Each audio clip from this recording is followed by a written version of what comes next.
Qu'est-ce que cette Ligue des Champions est dingue. Comment c'est possible? Comment tu peux passer un mardi soir avec Bodo Glimt qui élimine l'Inter? Ensuite, la journée d'après, Atalanta qui fait une véritable remontada. On peut parler de remontada quand tu perds 2-0 à l'aller. Le jour d'après, ensuite la Juve qui se fait éliminer à Galatasaray en étant remonté pareil, une remontada à la, ils sont remontés 3-0, ensuite prolongation, et ils sont remontés 3-2 ensuite, éliminés en Ligue des Champions. Le PSG Monaco qui se joue jusqu'à la dernière minute. Honnêtement, moi, c'est le match que j'ai regardé ce soir. On a stressé jusqu'à la dernière seconde, jusqu'au dernier coup franc, avec l'entrée du joueur qui faisait 1m98 là. Et aussi, la belle histoire du soir, c'est le but de Vinicius Junior qui qualifie le Real Madrid contre Benfica et ensuite la célébration. Bref, encore une soirée de foot exceptionnelle. Cette Ligue des Champions est déjà iconique. Quand on pense que pour nous, supporters parisiens, la Ligue des Champions, allez, le jeu était déjà terminé, on avait gagné cette Ligue des Champions, c'était terminé, le football ne nous ferait pas plus vibrer comme avant, et bien sûr que si, car le football reste le plus beau sport du monde, et c'est excellent. Bref, on va voir tout ce qui s'est passé ce soir en Ligue des Champions, à tout de suite. Footix parisien pour vibrer chaque jour. Les couleurs de Paris, c'est l'amour toujours. Actu déchaîné, prépare-toi au détour. PSG, c'est la vie, la passion, le parcours. Yo yo les petits frérots, footix parisien, premier sur les news du PSG, et tout simplement, là ce soir, de la Ligue des Champions. Ce soir, fallait être là. Moi j'ai envie de dire Canal+, mettez-nous un multiplex tous les soirs. Certes, là je l'aurais pas regardé parce qu'il y a le PSG, quoique j'aurais pu mettre un deuxième écran avec le multiplex. Mais en fait, je pense notamment hier soir, en fait vous nous faites choisir des matchs. Hier soir, t'as pas vraiment de matchs que t'as spécialement envie de regarder. T'as envie de tous les voir, t'as envie de tous suivre. Et bon, certes on est là pour le jeu, je sais pas, tu regardes un PSG Barça, t'as envie de voir le jeu, exactement comment ça évolue. Mais voilà, je vais être honnête avec vous, Atalanta Dortmund, je m'en branle. J'ai envie de suivre le score, j'ai envie de vibrer. Vous voyez ce que je veux dire? Galatasaray Juventus, je sais qu'il n'y aura pas du jeu de ouf. Bref, passons au premier match de la journée, qui était cette excellentissime Atalanta Dortmund. Je vous l'ai dit en avant-match, pour moi, Dortmund c'était tout droit. Dortmund c'était huitième de finale sûr et certain. Pas de débat possible. Atalanta out. Pourquoi? Parce que déjà Atalanta est genre septième de Serie A. Dortmund était très en confiance. Ils enchaînent victoire sur victoire en Bundesliga. Mais encore une fois de plus, ça le montre. Être fort en Bundesliga ne veut pas dire être fort au niveau européen. Tout simplement. L'Atalanta qui marque dès la cinquième minute, qui choque complètement le Borussia Dortmund, qui avait encore un but d'avance. Mais bon, quand t'as plus qu'un but d'avance, tu sais très bien, nous on se l'est dit aussi, avec le PSG, on n'était pas non plus très très sûr de nous. Ensuite, le but de Zappacosta, 45e minute. Puis le but de Pasalic, pardon, à la 57e minute. Puis Adeyemi qui marque. Tu te dis, bon, ça va aller aux prolongations.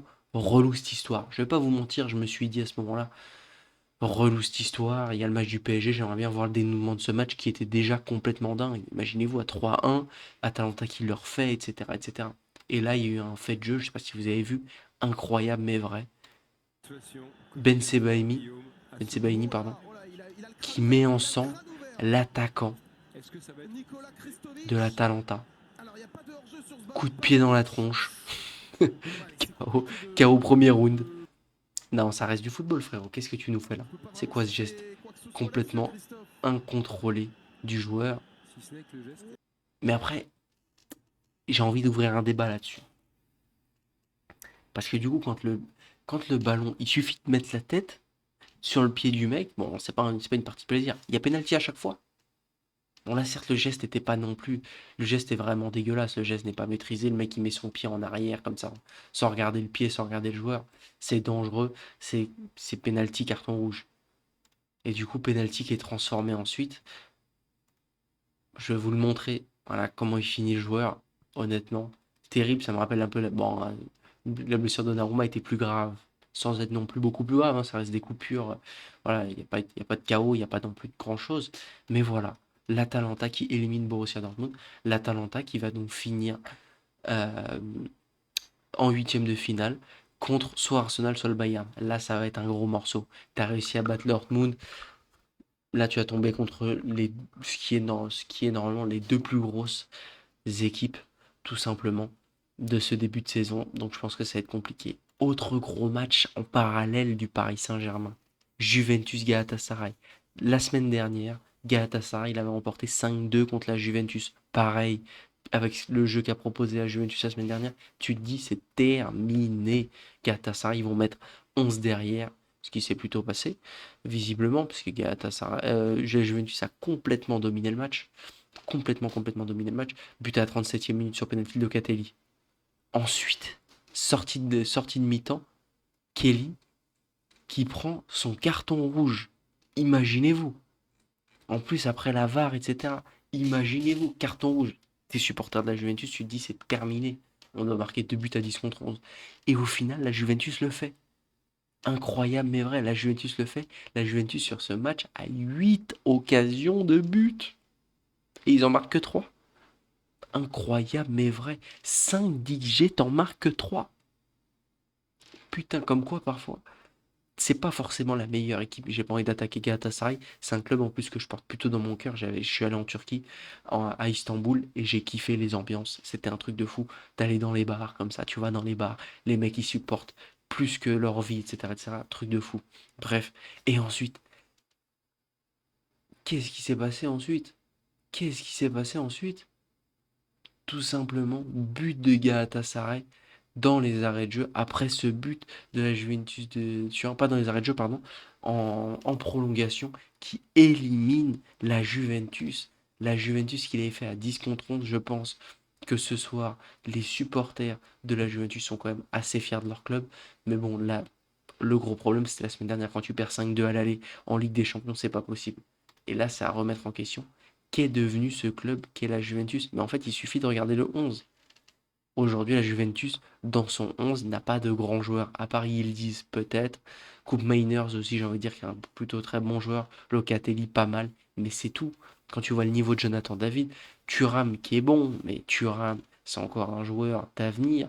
Kalulu, pareil, qui est bon, qui va très certainement aller à la Coupe du Monde, mais qui est un joueur d'avenir, c'est pas un joueur de maintenant. Bref, la Juventus, il se qualifie.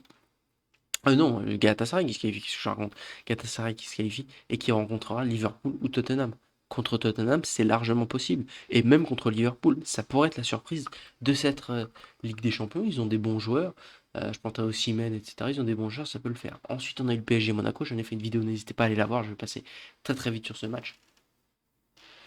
Mais quel match relou quand t'es supporter du PSG.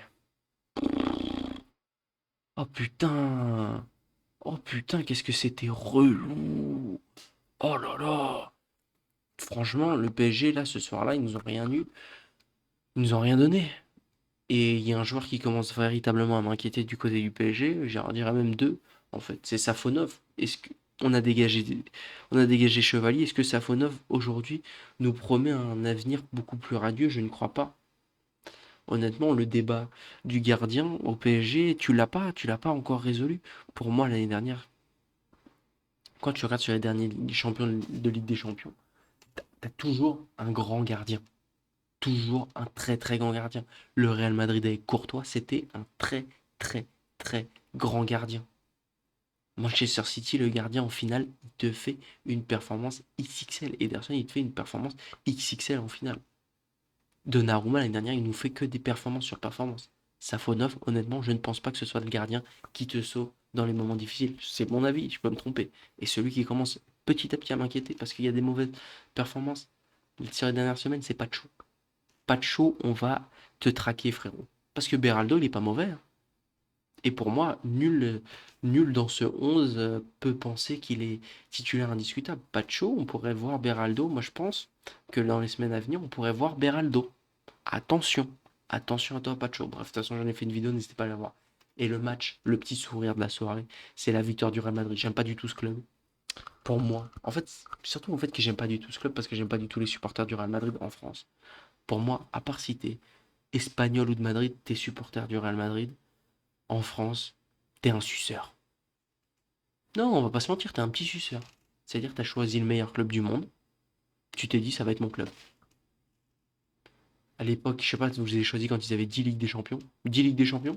Vas-y. C'est qui le club qui a le meilleur joueur, le plus gros budget au monde, blablabla. Surtout à l'époque, ils avaient vraiment le plus gros budget au monde de loin. C'est qui ce club-là? Allez, je les supporte. Voilà, pour moi, t'es un petit suceur. Mais ce soir, on était tous un peu derrière le Real Madrid. Honnêtement, on est tous derrière le Real Madrid. Et la beauté de la soirée, c'est la célébration de Vinicius Junior, le but où Vinicius Junior qualifie son équipe. Bon, il s'était déjà qualifié à 1-1, mais là, à 2-1, tu sais que c'est terminé. Et ensuite, petite danse de Vinicius Junior. Juste un truc à dire sur cette petite danse. C'est avant, il baisse son caleçon. Pourquoi tu baisses son caleçon, frère? Il baisse son short. Bizarre, bizarre, bizarre. But en plus. But de Tchouaméni, ça fait plaisir. Nous qui sommes français, on espère qu'il va se mettre en confiance ici au mondial, parce qu'il va très certainement être titulaire. Ça me rappelle un peu le but contre l'Angleterre. Bon, c'est pas du tout le même but, mais vous voyez ce que je veux dire. Et dans ce match, il y a eu ce banderole non au racisme, tout simplement. On le répète, non au racisme. On verra ce que va devenir Pristiani du côté de Benfica. Est-ce que cette sanction va être levée? Est-ce que voilà, on va voir ce qui va se passer. Bref, en tout cas, cette Ligue des Champions qui est déjà iconique, qui est déjà dans les annales. N'hésitez pas à me dire ce que vous avez pensé de cette Ligue des Champions. J'ai pas dit le PSG du coup qui va affronter, euh, je sais qui affrontera soit le Barça, soit Chelsea. N'hésitez pas à me dire quel opposant vous voulez pour le Paris Saint-Germain. De toute façon, j'en ferai une vidéo au moment des tirages au sort. Et le Real Madrid qui va affronter soit le Sporting, soit le Manchester City. J'espère que ça va être City, histoire d'avoir le remake de l'année dernière pendant les barrages. Bref, n'hésitez pas à liker, partager, vous abonner. Ciao, ciao les gars.